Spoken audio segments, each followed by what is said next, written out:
ஒரு அரை கிலோ அரிசி மாவு எடுத்து அதை ஜலிச்சு எடுத்து வச்சுருக்கேன். அடுப்பில் கடாயை வச்சு ஒரு 3 டம்ளர் தண்ணி நல்லா கொதிக்க வச்சு அதில் ஊற்றி பிசையறதுக்காக வேண்டி சூடு பண்ணுறதுக்கு கொஞ்சம் உப்பு, ஒரு ஸ்பூன் ஆயில், 3 டம்ளர் அரிசி மாவு. இது நல்லா கொதித்த தண்ணியை கொஞ்சம் கொஞ்சமாக ஊற்றி ஒரு கரண்டியை வச்சு கொஞ்சம் நல்லா ஒன்று சேர கிண்டி விட்டுக்கணும்.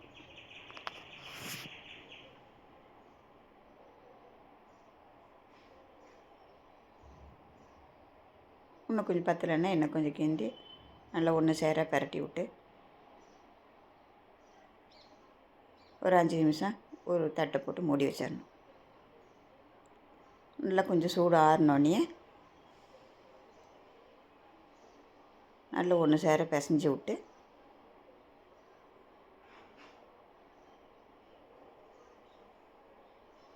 கடையிறதுக்கு எவ்வளோ வேணுமோ அவ்வளோ எடுத்து தட்டில் போட்டு நல்லா பிசைஞ்சு விட்டு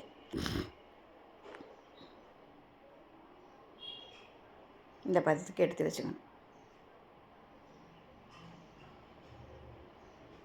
அடுப்பில் இட்லி சட்டி வச்சு அதுக்கு தேவையான தண்ணி ஊற்றி அதுக்குள்ளே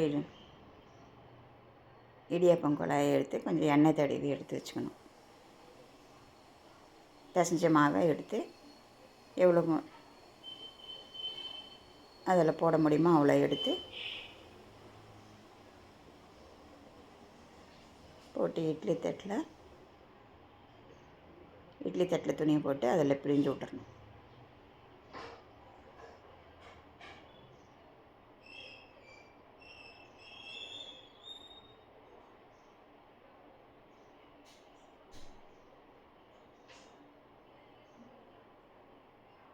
எல்லாம் பிழிஞ்சதெல்லாம் எடுத்து இட்லி சட்டியில் வச்சு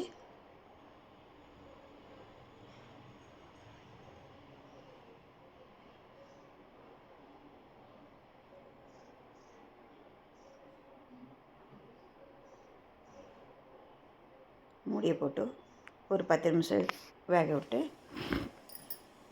அது வெந்துட்டுருக்கட்டும். அதுக்குள்ளே வந்துட்டு மேலே தேங்காய், அது மேலே இருக்க ஊடெல்லாம் எடுத்து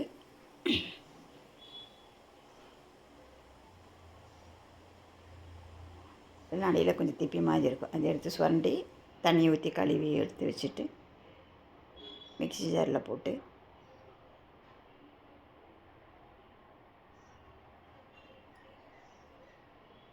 ஒரு 4-5 ஏலக்காய் நீங்கள் தட்டியும் போட்டுக்கலாம், இப்படியும் போடலாம், போட்டு கொஞ்சம் தண்ணி ஊற்றி அதை நேக அரைச்சி பால் பிழிஞ்சு எடுத்து வச்சுக்கணும்.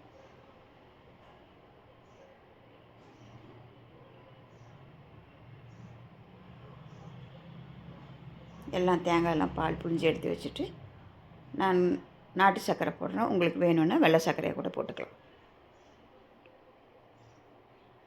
கொஞ்சம் சிட்டிகை உப்பு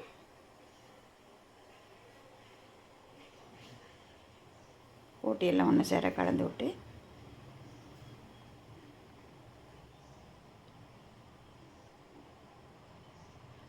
அதுக்குள்ளே இடியாப்பமாக வெந்துருச்சு.